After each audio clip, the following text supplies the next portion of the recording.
지난 한 주간 평안하셨습니까? 네, 오늘 오후 1시에 어떤 모임이 있습니까? 나는 참석하지 않겠어요 하는 분 지금 오른발을 한번 들어서 표해 주시기 바랍니다. 네, 아무도 안 계시군요. 그러면 1시에 다 뵙는 걸로 하겠습니다. 우크라이나의 전쟁이 일어난 것을 우리가 잘 알고 있습니다. 그런데 뉴스를 접해보니까 결혼을 앞둔 두 젊은이가 예정일이 남아있는데 결혼식 예정일이 남아있는데 서둘러서 결혼식을 예식을 올리고 예비 이 두 부부가 전장터로 지원했다라는 인터넷 뉴스를 보았습니다. 또 우크라이나가 아닌 다른 외국에 나가 있는 자국민들이 우크라이나로 돌아와서 군인으로 자원했다라는 그런 소식들도 많이 들었습니다. 유한한 지상의 세계를 위해서 그들이 결단하고 목숨까지도 내어놓는 그런 상황들을 보면서 영원한 하나님의 나라의 시민권을 가지고 있는 우리가 하나님의 나라가 사탄의 세력으로부터 공격을 받고 있을 때에 우리가 과연 목숨을 걸고 자원을 할 수 있을까라고 스스로에게 한번 반문해 보았습니다. 그래서 정 목사, 이건 아니다. 네가 아무리 목사지만 이건 아니다. 그러면서 근신하는 마음이 들었습니다. 여러분, 우리가 삶을 통해서 하나님께서 우리에게 말씀하시는 바가 분명히 있습니다. 우리가 영혼을 사모하고 하나님 나라를 소유한 하나님 나라의 백성이라고 자부하지만 하나님 나라가 공격을 당할 때에 우리는 어떠해야 합니까?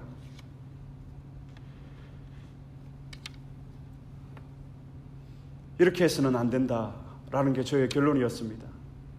더욱더 교회가 기도해야 되고 교회가 더욱더 주님의 말씀에 따라서 이 세상을 변화시켜 나가야 할 것입니다. 오늘 본문 요한계시록은 신비한 책입니다.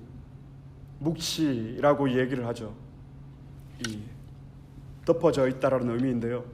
그래서 이 신비하고도 두려운 책입니다.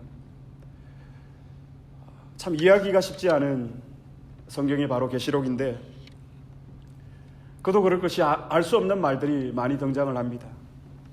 갑자기 용이 등장하기도 합니다. 그래서 이 계시록의 말씀을 고이 덮어두신 분들이 의외로 많이 있습니다. 그런데 이 성경 계시록의 1장 1절의 시작이 어떻게 하냐면 예수 그리스도의 계시라라고 요한계시록을 시작합니다. 계시란 비밀스러운 것입니다. 우리가 이 참된 교회라고 얘기할 때에 종교개혁자들은 참된 교회의 표지를 만들었습니다. 우리가 운전을 해서 목적지를 길을 찾아갈 때에 사인판을 보고 찾아가지 않습니까? 아, 이게 94번 하이웨이구나. 여기가 던디 길이구나. 그 사인판을, 표지판을 보고 우리가 목적지를 찾아갑니다. 종교개혁자들이 참된 교회의 표지, 이미지를 만들었는데 세 가지로 정의하고 있습니다. 첫 번째가 설교입니다. 이 복음의 거룩한 강설, 교회 안에 이 반드시 거룩한 복음의 순전한 말씀의 강론이 있어야 한다는 것입니다. 그리고 두 번째로 그리스도께서 제정하신 성례가 신실하게 시행되는 이것이 교회의 두 번째 표지입니다. 그래서 우리가 다음 달에 부활주의를 맞아서 성찬식을 거행할 것입니다. 이 성례라고 하는 것은 이 성찬과 세례를 의미하거든요. 이 성찬을 통해서 우리는 그리스도의 살과 피를 나눌 것입니다. 그럴 때에 이 그리스도의 피와 살을 우리가 받을 때에 이것이 우리 가운데 영적으로 체험이 된다라는 거예요. 그래서 이 성례라는 이 라틴어가 사크라멘툼이라는 뜻인데 이 비밀이라는 뜻을 가지고 있습니다.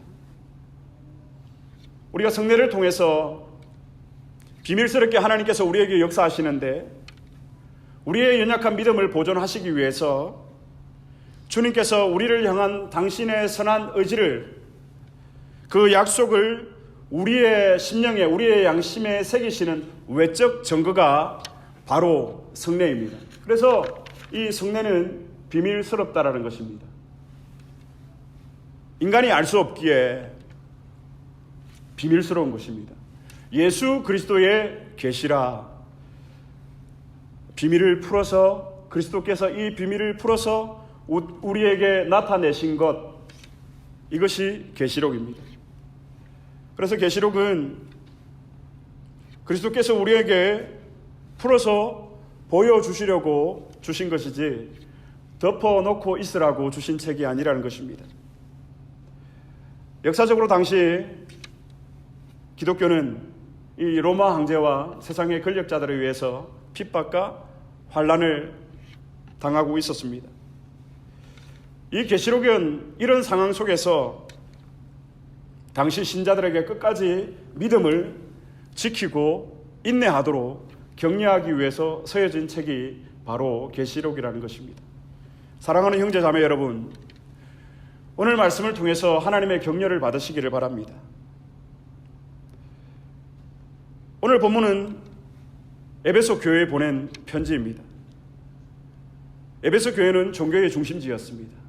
문화의 중심지였고 사상의 중심지였고 철학의 중심지가 바로 에베소 교회였습니다.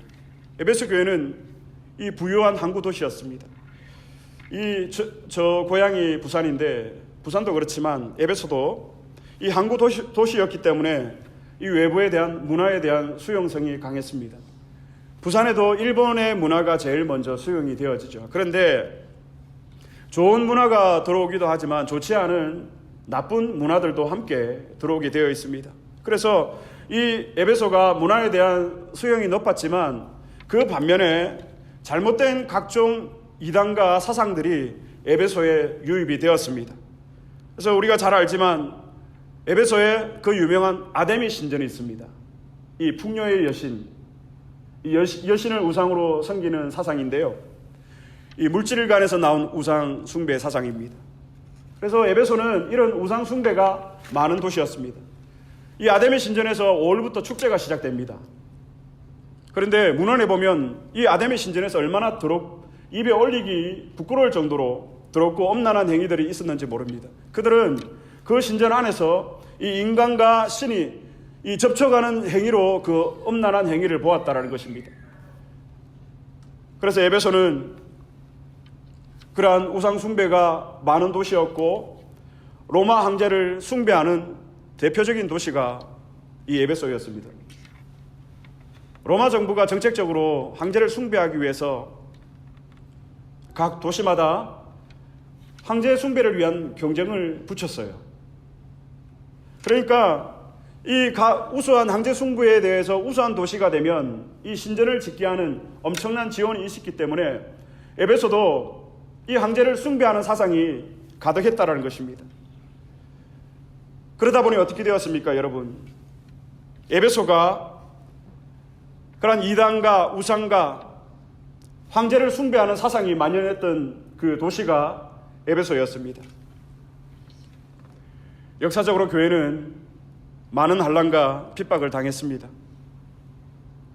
세상의 유혹뿐만이 아니라 이단들이 교회 안으로 들어왔습니다. 그래서 교회는 안으로 또한 외부적으로 밖으로 안팎으로 어려움을 당했습니다. 지금도 마찬가지가 아닙니까? 우리가 예수를 제대로 믿으려고 하면 환난과 핍박을 우리는 감수해야 합니다. 그러나 우리가 기억해야 할 것이 있습니다. 이 세상의 권력자들의 세력, 사단의 이러한 지배는 오래가지 못한다는 것입니다.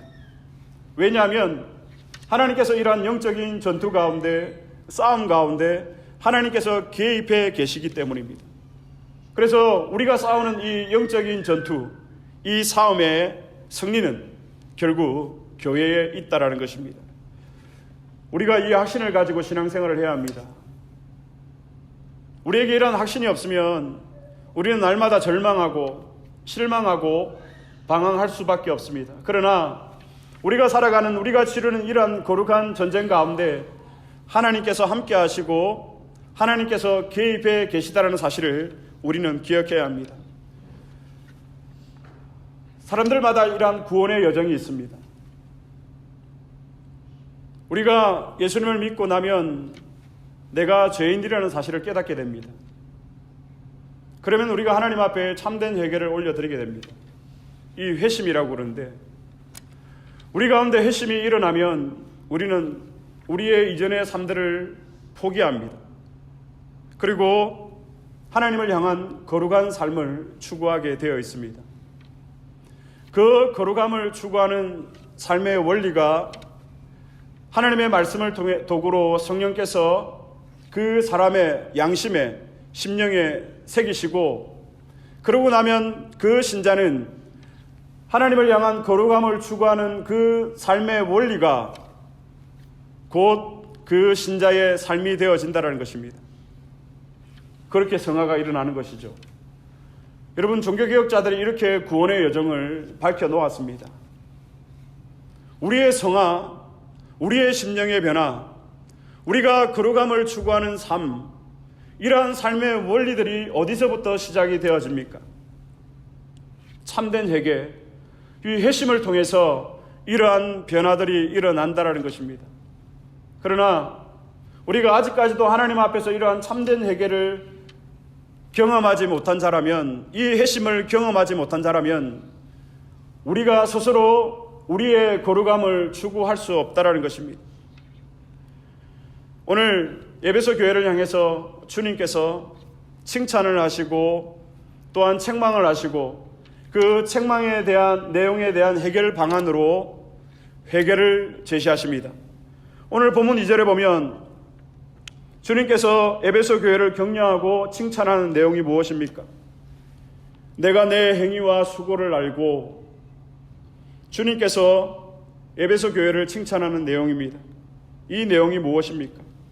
계속해서 또 악한 자들을 용납하지 아니한 것과 자칭 사도라 하되 아닌 자들을 시험하여 그의 거짓된 것을 내가 드러낸 것과.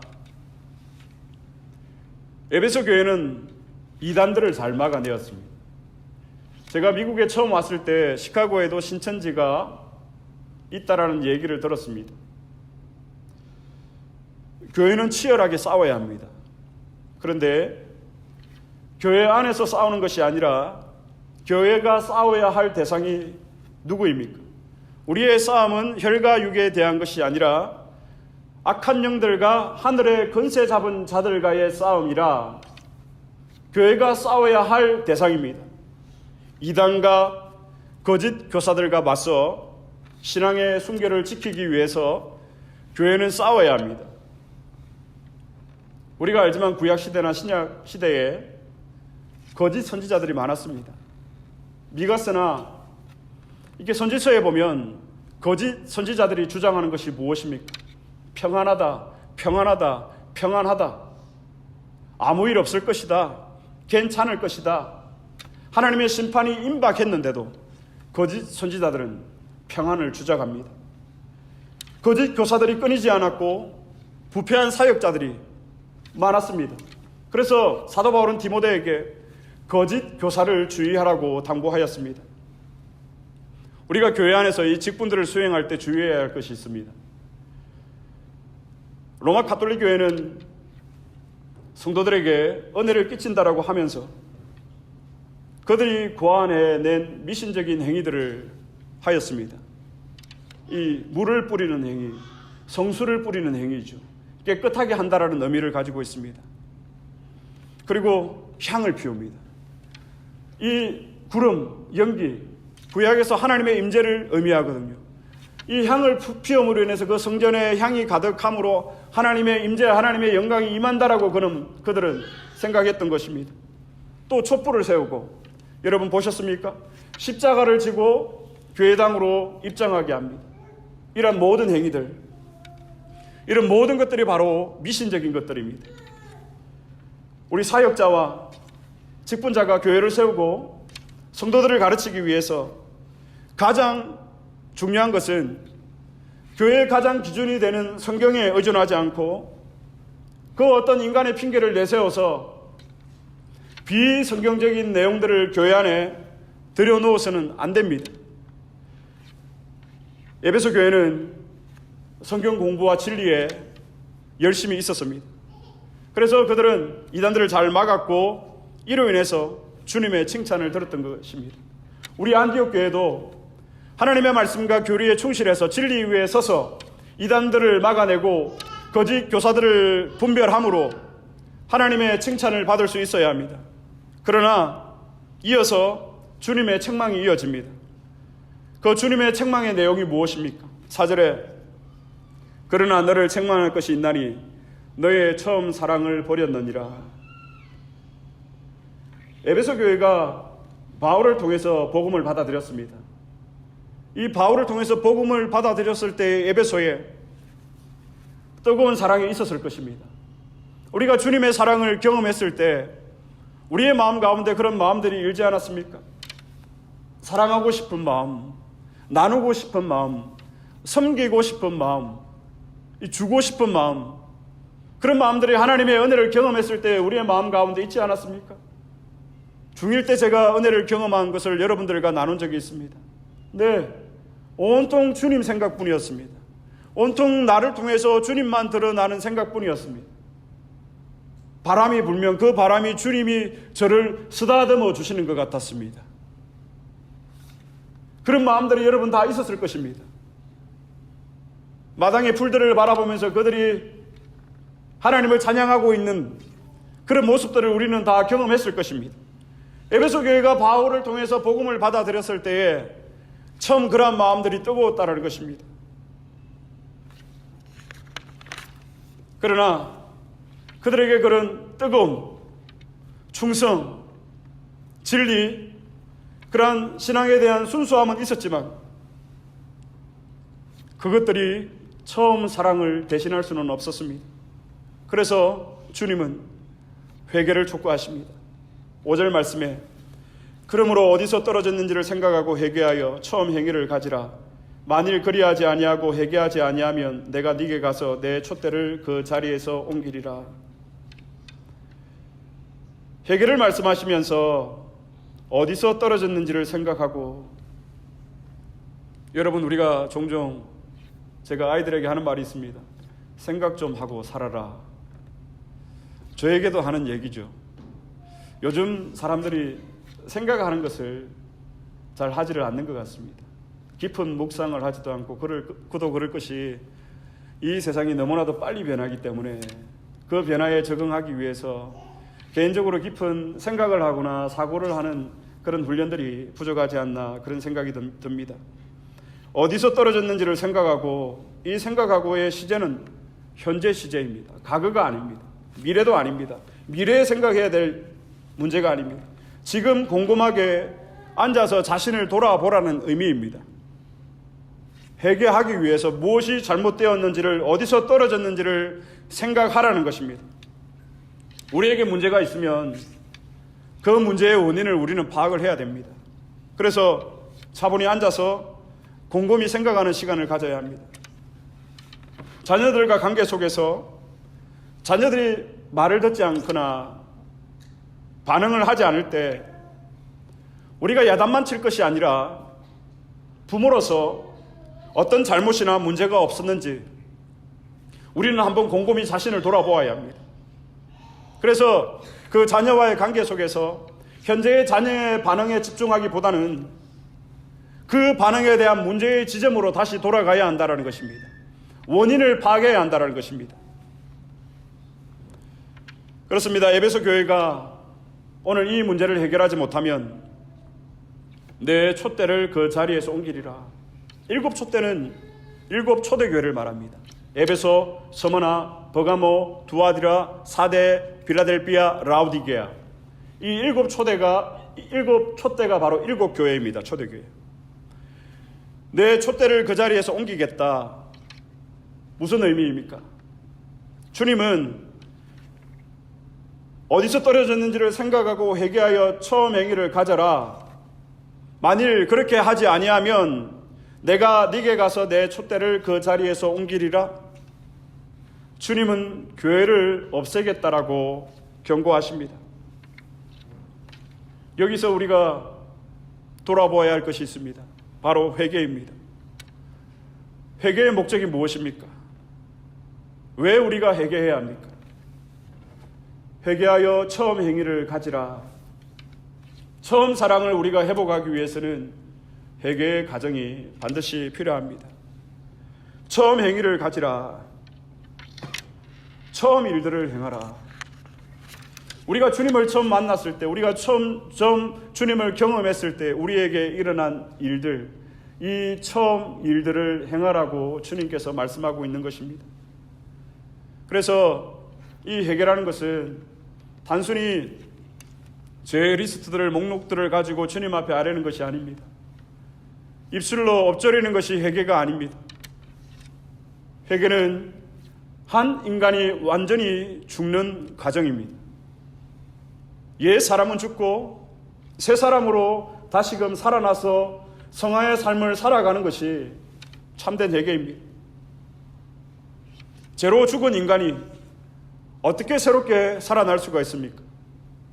회개를 통해서 우리는 새로운 사람으로 살아날 수가 있습니다. 이것이 회개를 통한 성경이 말하고 있는 완전한 삶의 변화입니다. 우리가 이 에베소 교회를 향해서 주님께서 회개를 촉구하시는 것을 봤을 때 계속해서 회개는 우리가 처음 주님을 영접할 때에만 해야 되는 이 문제가 아니라 하나님의 자녀가 된 이후에도 끊임없이 계속 되어야 하는 것임을 오늘 주님이 우리에게 가르쳐주고 있습니다. 기도를 하면서 느끼는 것이지만 하나님 앞에 회개 드릴 것 외에는 올려드릴 기도가 없다는 사실을 시간이 거듭될수록 더 뼈저리게 느끼고 있습니다. 우리가 직분을 가지고 교회의 사역자가 되었지만 그렇다라고 우리의 회개가 끝났느냐? 아닙니다, 여러분. 우리는 계속해서 우리의 이 옛사람과 죄와 싸우되 피 흘리기까지 싸우라는 이 명령의 말씀을 붙잡고 우리는 끊임없이 하나님 앞에서 회개의 기도를 올려드려야 합니다. 우리가 회개를 하나님 앞에 드릴 때에 하나님을 향한 진정한 두려움이 우리의 가운데서 일어납니다.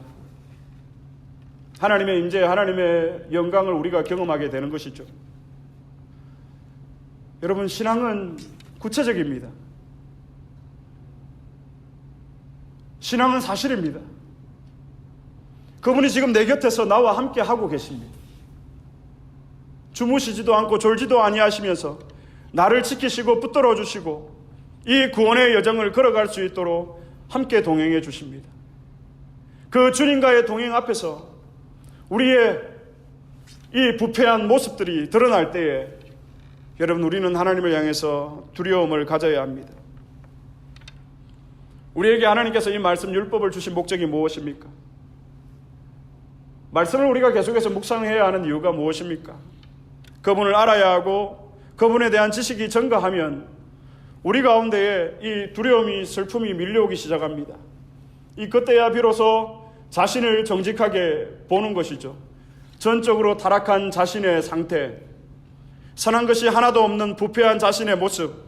그래서 하나님의 말씀에서 드러내고 있는 하나님의 이 의로우심 앞에서 자신을 정직하게 발견하고 이 자신의 죄에 대한 하나님의 심판의 불가피성을 깨달을 때에 여러분, 우리는 고뇌에 빠집니다. 지난 금요일 우리가 철로 역정을 통해서 배우지 않았습니까?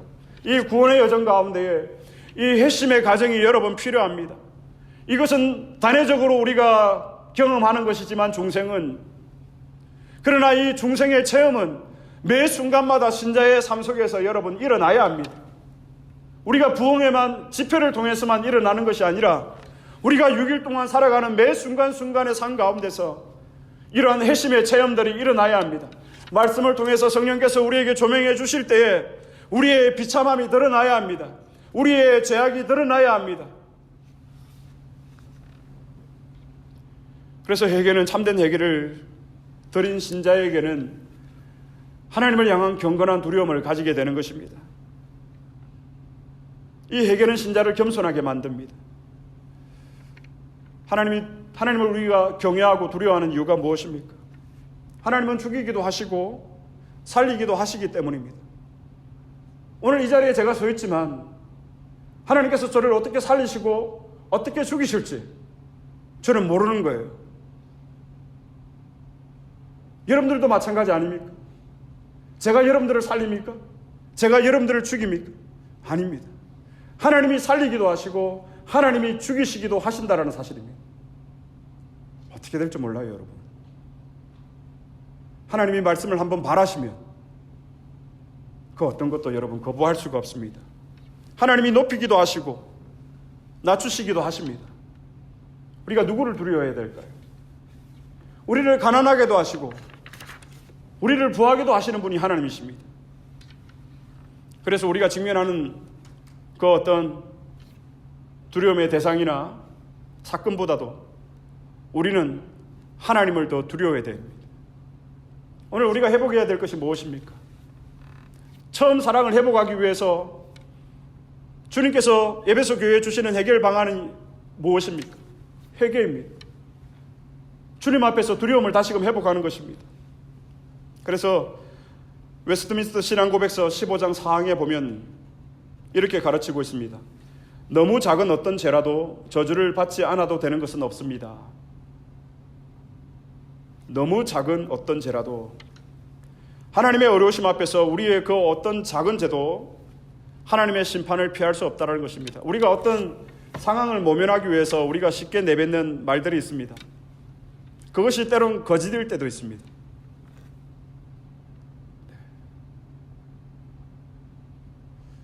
여러분들도 경험하지 않습니까? 그 상황을 모면하기 위해서 우리는 거짓을 말합니다. 그 사람을 위한 것이라고 하지만 우리의 삶의 기준이 되는 하나님 앞에서 살아가는 우리의 모습들을 보면 우리의 어떤 작은 죄라도 저주를 피할 수 있는 길은 없습니다. 두려움을 가지고 그리스도인들은, 신자는 살아가야 합니다. 처음 행위를, 처음 사랑을 우리가 어떻게 회복할 수 있을까요? 저도 처음 사랑을 회복하고 싶습니다. 주님을 향한 처음 행위를 회복하고 싶습니다. 처음 행위를 가지기 위해서 우리는 어떻게 해야 합니까? 참된 회개를 하나님 앞에 올려드려야 합니다. 그런데 우리가 참된 회개를 하나님 앞에 올려드리지 아니하면 어떻게 됩니까? 처음 사랑을 회복할 수가 없습니다. 그런데 처음 사랑을 회복할 수 없는 것도 문제지만 더 큰 문제는 오늘 말씀에 만일 그리하지 아니하고 회개하지 아니하면 내가 내게 가서 내 촛대를 그 자리에서 옮기리라. 주님이 우리를 포기하시겠다라는 것입니다. 주님께서 우리를 놓으시겠다라는 것입니다. 유기된 자로 살아가겠다라고 하는 것입니다. 그래, 너 마음대로 살아라. 그러나 기억해라, 마지막 날에 생명책 앞에서 너는 선악간의 심판을 받게 될 것이다. 촛대를 그 자리에서 옮기리라. 촛대는 교회를 말합니다. 사랑을 상실한 교회는 더 이상 교회가 아닙니다. 교회마다 다양한 모습이 있습니다. 열린 예배를 드리고 훈련을 강조하고 은사를 강조하는 그런 특징들이 교회마다 있습니다. 그러나 이것은 우리의 기준일 뿐입니다. 우리 주님에게 교회의 기준은 무엇입니까? 사랑입니다. 에베소 교회가 3년 반 동안 사도 바울을 통해서 복음을 전해들었습니다. 그리고 교회 식분자들은 진리를 분별하고 거짓 교사를 분별했습니다. 이것만 볼 때는 에베소 교회는 적어도 건강한 교회였습니다. 그러나 진리의 열심인 우리가 넘어지는 실수가 무엇입니까? 바로 에베소 교회가 넘어진 실수입니다. 형제를 사랑하고 원수를 사랑하라는 이 진리로 형제를 죽이고 형제를 미워하고 정죄하고 판단하는 교회가 된 것입니다. 에베소 교회의 이러한 교훈을 우리가 교훈 삼아야 합니다. 우리가 목숨을 걸고 하나님의 말씀을 지켜야 하지만 그 진리의 완성이 되는 사랑을 우리가 놓쳐서는 안 된다는 것입니다. 우리가 왜 성경을 읽고 왜 성경을 묵상하고 왜 교리를 배웁니까? 진리를 따라 살기 위해서. 이 진리의 최종 목적지가 어디입니까? 바로 사랑입니다. 에베소 교회를 책망하신 이유입니다. 처음 사랑을 회복하라. 교회의 주님이 제일 강조하시는 것이 무엇일까요? 사랑입니다. 처음 사랑을 회복하라. 안디옥 교회 주님께서 제일 먼저 강조하는 것이, 요구하시는 것이 무엇일까요? 사랑 아니겠습니까? 교회 사역을 하다 보면 종종 이런 얘기를 하는 분들이 있습니다. 목사님, 우리 교회는 사랑이 없어요. 특히 젊은 친구들이 많은 그런 얘기를 합니다. 우리 교회는 사랑이 없어요. 해결 방법이 있습니다. 먼저 사랑하십시오, 여러분. 어제 이니의 친구, 조엘이라는 친구, 아버지가 지난번 그 팬데믹 기간 동안 코비드에 의해서 돌아가셨어요. 2달 전에. 그래서 장례를 마치고 위로 예배를 어제 3시에 에반스톤에 있는 그 가정이 다니는 교회에서 드린다고 하길래 제가 한 달 전에 그 얘기를 듣고 가야 되겠다 마음으로 생각을 했습니다. 사실 그분은 제가 이니 학교에서 한번 인사를 나눈 적은 있지만 뭐 그렇게 일면식이 많거나 관계를 맺고 지내왔던 건 아니기 때문에 제가 굳이 그 위로 예배에 참석할 필요는 없었습니다. 그런데 가족과 함께 어제 위로 예배에 다녀왔습니다. 제가 그렇게 간 이유는 이니가 사랑을 나누는 자로, 사랑을 실천하는 자로 살아가기를 바라는 마음에서, 교육적인 측면에서 사실 이니와 함께 참석을 했습니다. 우리는 사랑이 없어요. 우리 교회는 사랑이 없어요. 우리 공동체는 사랑이 없어요. 이런 말은 누구나 할 수 있습니다. 그러나 그 교회를 사랑하고 그 공동체를 사랑하고 그 이웃을 사랑하는 사람들은 여러분 찾아보기가 힘들다라는 것입니다. 에반스톤까지 여러분 거리가 멀더라고요. 그래서 또 위로 예배는 얼마나 길게 드리는지 3시간씩이나 드리더라고요. 5시간 정도가 소요가 되었습니다. 토요일 사실 사역자에게 이 5시간이라는 시간은 정말 소중한 시간이거든요. 그럼에도 불구하고 다녀온 이유는 우리가 이 사랑을 나누는 자로 살아야 하기 때문에 그랬던 것입니다. 예수님께서 십자가에서 우리에게 가르쳐 주신 것이 무엇입니까? 예수 믿고 복받고 번영하면서 잘 살아가라라고 십자가에서 예수님께서 우리를 위해서 대신 못 박혀 주셨습니까? 아닙니다. 너희도 사랑하라라고, 내가 너를 사랑한 것 같이 너희도 사랑하라고. 그 주님의 십자가 앞에서 우리가 다른 사람들을 미워하고 정죄하고 판단한다고요? 주님의 피 흘리시는 그 십자가 앞에서 여러분 우리가 양심이 있다면 그렇게 할 수 없잖아요. 근데 오늘 왜 쉽게 우리는 그러한 일을 행하고도 양심의 가책을 느끼지 못하고 처음 사랑을 회복하라는 주님의 말씀을 듣지도 못하고 살아갑니까? 우리는 회개를 한다고 하지만 진정한 회개가 우리 가운데 일어나지 않았던 거예요. 우리 가운데 이러한 회심이 일어나면 여러분 우리는 그리스도의 사랑을 나눌 수밖에 없어요. 하나님 나 저 사람 싫어요. 하나님 저 원수. 근데 우리의 마음, 우리의 감정보다, 우리의 생각보다, 우리의 의지보다 그분의 사랑이 우리를 감싸고 있기 때문에 사랑이 없는 진리, 우리가 믿고 따르는 이 진리, 사랑이 없다면 그것이 진리이겠습니까? 그리고 사랑이 없는 진리가 무슨 소용이 있겠습니까? 목사로서 살아오면서 느끼는 것이지만 목사는 성도의 눈물, 성도의 희생, 성도의 헌신, 성도의 피의 섬김으로 세워진다는 사실을 제가 깨달았습니다. 그래서 이 자리에 서는 것은 저 한 사람만이 서는 것이 아니라 여러분 한 사람 한 사람과 함께 선다라는 사실을 저는 늘 기억을 하고 있습니다. 마찬가지입니다. 성도는 목사의 눈물의 들여짐, 바쳐짐을 통해서 세워진다는 사실도 저는 잘 알고 있습니다. 그래서 저에게 여러분들은 너무너무 귀해요. 매일마다 여러분들의 이름을 기억하고 있어요. 왜? 그 눈물로 여러분들이 저를 지탱해 주셨기 때문에, 세워 주셨기 때문에 저도 그 이 눈물의 들여짐과 바쳐짐을 통해서 여러분을 세워나가려고 하는 것입니다. 이 그리스도의 사랑. 그런데 이 목사인 저에게 사랑이 없는 설교가 무슨 소용이 있겠습니까? 여러분을 향한 사랑이 없는 이 목사가 이 강단에 서 있어 본들 여러분 허수아비에 불과하지 않겠습니까? 말씀을 정리하겠습니다. 사랑이 없는 목회자, 사랑이 없는 직분자, 사랑이 없는 성김과 봉사, 사랑이 없는 예배, 거기에는 죄송하지만 생명도 열매도 없을 것입니다. 그러나 참된 얘기를 통해서 우리의 처음 사랑을 회복한다면 이 감격과 은혜가 우리 교회 가운데, 우리의 가정 가운데, 우리의 개인 가운데 여러분 차고 넘쳐 흐를 것입니다. 처음 사랑을 회복하십시다. 참된 얘기를 통해서 우리 모두 나의 사랑, 나의 기준으로 삼는 사랑이 아니라 그리스도의 사랑의 기준을 따라서 그 사랑을 회복할 수 있는 저와 여러분들이 될 수 있기를 그리스도의 이름으로 축복합니다. 우리 말씀을 기억하시면서 이 찬양